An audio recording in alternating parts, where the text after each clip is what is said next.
श्री हरि और महादेव, दो ईश्वरों की एक आत्मा की महाकथा। प्राचीन काल की बात है, जब सृष्टि अपने आरंभिक चरण में थी। ब्रह्मांड में केवल अनंत शांति और दिव्यता का वास था। इस अनंत ब्रह्मांड को संचालित करने वाली तीन प्रमुख शक्तियां थीं, ब्रह्मा, विष्णु और महेश शिव। इनमें से भगवान विष्णु पालनहार थे और भगवान शिव संहारक। बाहरी रूप से देखने पर दोनों देवों के स्वरूप और स्वभाव में आकाश पाताल का अंतर था। प्रथम अध्याय, वैकुंठ और कैलाश का विपरीत सौंदर्य। क्षीर सागर का वैकुंठ धाम। भगवान विष्णु क्षीर सागर, दूध के सागर में शेषनाग की शैया पर विश्राम करते थे। उनके चारों ओर असीम ऐश्वर्य था। उनके आभूषण सोने और रत्नों से जड़े हुए थे। उनके वक्षस्थल पर कौस्तुभ मणि चमकती थी और देवी लक्ष्मी स्वयं उनके चरण दबाती थीं। उनके धाम में सदैव आनंद, सुगंधि और देवदूतों का गान गूंजता रहता था। वे पीतांबर धारण करते और उनके चेहरे पर एक मनमोहक शांत मुस्कान रहती थी। बर्फ से ढका कैलाश पर्वत। दूसरी ओर महादेव शिव का निवास बर्फीले कैलाश पर्वत पर था, जहाँ कोई महल नहीं, कोई ऐश्वर्य नहीं, केवल वीरान और ठंडी बर्फीली चोटियां थीं। महादेव के शरीर पर भस्म रमी होती थी, गले में सर्पों की माला होती थी और वस्त्र के नाम पर वे केवल बाघ की खाल पहनते थे। उनके साथ ही कोई सुंदर देवदूत नहीं, बल्कि भूत, पिशाच और नंदी थे। वे हमेशा गहरी समाधि में लीन रहते थे। लेकिन इस घोर भिन्नता के बावजूद पूरे ब्रह्मांड में सबसे बड़ा रहस्य ये था कि भगवान शिव जब समाधि में होते तो वे अपने हृदय में ओम नमो नारायणाय का जाप करते हुए भगवान विष्णु का ध्यान करते थे, और जब भगवान विष्णु अपनी आंखें बंद करते तो वे ओम नमः शिवाय का स्मरण करते हुए महादेव की स्तुति करते थे। दोनों एक दूसरे के परम भक्त थे। द्वितीय अध्याय, भस्मासुर का अहंकार और शिव की संकट मोचन लीला। एक बार भस्मासुर नामक एक अत्यंत शक्तिशाली असुर ने भगवान शिव की घोर तपस्या की। उसकी तपस्या इतनी कठोर थी कि कैलाश का बर्फ भी उसके ताप से पिघलने लगा। भोलेनाथ, जो अपने भक्तों की पुकार सुनकर बहुत जल्दी प्रसन्न हो जाते हैं, भस्मासुर के सामने प्रकट हुए। उठो वत्स, तुम्हारी तपस्या से मैं अत्यंत प्रसन्न हूँ।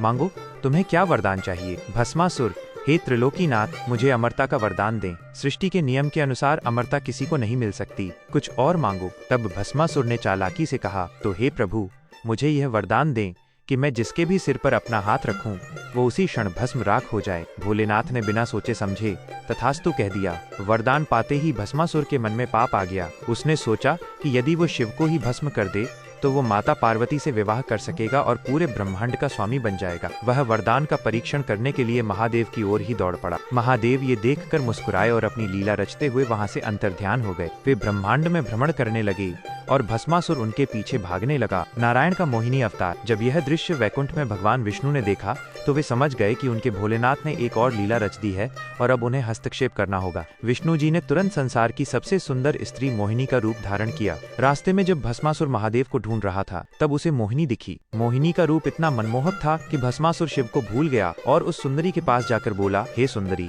तुम कौन हो? मुझसे विवाह कर लो। मैं इस संसार का सबसे शक्तिशाली प्राणी हूँ। मोहिनी, विष्णु जी ने मुस्कुराते हुए कहा, मैं केवल उसी से विवाह करूंगी जो मेरे जैसा नृत्य कर सके। भस्मासुर तुरंत मान गया। मोहिनी ने नृत्य शुरू किया और भस्मासुर उसके हर कदम की नकल करने लगा। नृत्य के चरम पर मोहिनी ने अपना ही हाथ अपने सिर पर रखा। भस्मासुर अपनी धुन में इतना खो चुका था कि उसने बिना सोचे समझे अपना ही हाथ अपने सिर पर रख लिया। वरदान के प्रभाव से भस्मासुर उसी क्षण जलकर राख का ढेर हो गया। भगवान शिव वहां प्रकट हुए और उन्होंने नारायण को गले लगा लिया। महादेव ने कहा, हे नारायण, यदि आप न होते तो आज यह असुर सृष्टि का नाश कर देता। विष्णु जी ने उत्तर दिया, हे भोलेनाथ, आप तो सर्वज्ञ हैं। ये केवल मुझे अपनी सेवा का अवसर देने की आपकी लीला थी। तृतीय अध्याय, समुद्र मंथन और हलाहल का पान। देवताओं और असुरों के बीच जब अमृत प्राप्ति के लिए समुद्र मंथन हुआ तो वासुकी नाग को रस्सी और मंदराचल पर्वत को मथानी बनाया गया। भगवान विष्णु ने कूर्म, कछुआ अवतार लेकर मंदराचल पर्वत को अपनी पीठ पर संभाला। मंथन जब शुरू हुआ तो सबसे पहले अमृत नहीं बल्कि ब्रह्मांड का सबसे भयंकर विष हलाहल निकला। उस विष की गर्मी और प्रभाव इतना तीव्र था कि देवता, असुर, मनुष्य और पूरा ब्रह्मांड जलने लगा।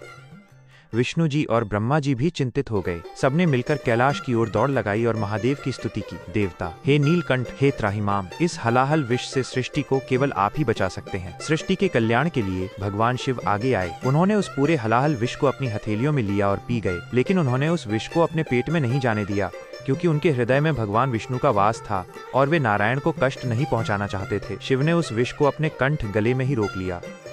विष के भयंकर प्रभाव से महादेव का गला नीला पड़ गया और तभी से वे नीलकंठ कहलाए। बाद में जब समुद्र मंथन से अमृत निकला तो असुर उसे लेकर भाग गए। तब एक बार फिर भगवान विष्णु ने मोहिनी रूप धारण कर असुरों को मोहित किया और देवताओं को अमृत पान कराया। इस प्रकार शिव ने विष पीकर सृष्टि को बचाया और विष्णु ने अमृत बांटकर देवताओं को अमरता प्रदान की। दोनों ने मिलकर ब्रह्मांड का संतुलन बनाए रखा। चतुर्थ अध्याय, हरिहर का प्राकट्य। एक बार ऋषियों के मन में ये प्रश्न उठा कि भगवान विष्णु और भगवान शिव में से कौन बड़ा है। कुछ ऋषि विष्णु को श्रेष्ठ मानते थे और कुछ शिव को। ये विवाद इतना बढ़ गया कि पूरे ब्रह्मांड में अशांति फैलने लगी। इस भ्रम को दूर करने जाइवई भगवान शिव और भगवान विष्णु ने एक दिव्य रूप धारण किया। उन्होंने अपने दोनों स्वरूपों को मिला दिया। इस रूप में शरीर का आधा भाग भगवान विष्णु हरि का था, जिसमें पीताम्बर, चक्र और आभूषण थे, और शरीर का दूसरा आधा भाग भगवान शिव हर का था, जिसमें बाघ की खाल, त्रिशूल और भस्म थी। ये रूप हरिहर कहलाया। जब ऋषियों ने इस हरिहर रूप के दर्शन किए तो उन्हें अपने अज्ञान का बोध हुआ। आकाशवाणी हुई, शिवस्य हृदये विष्णु विष्णोश्च हृदये शिव, अर्थात शिव के हृदय में विष्णु का वास है और विष्णु के हृदय में शिव का वास है। जो कोई भी विष्णु और शिव में भेद करता है वो ईश्वर के सच्चे स्वरूप को कभी नहीं समझ सकता। दोनों एक ही परम सत्य के दो रूप हैं। जल और उसकी शीतलता को जैसे अलग नहीं किया जा सकता, वैसे ही हरि और हर को अलग नहीं किया जा सकता।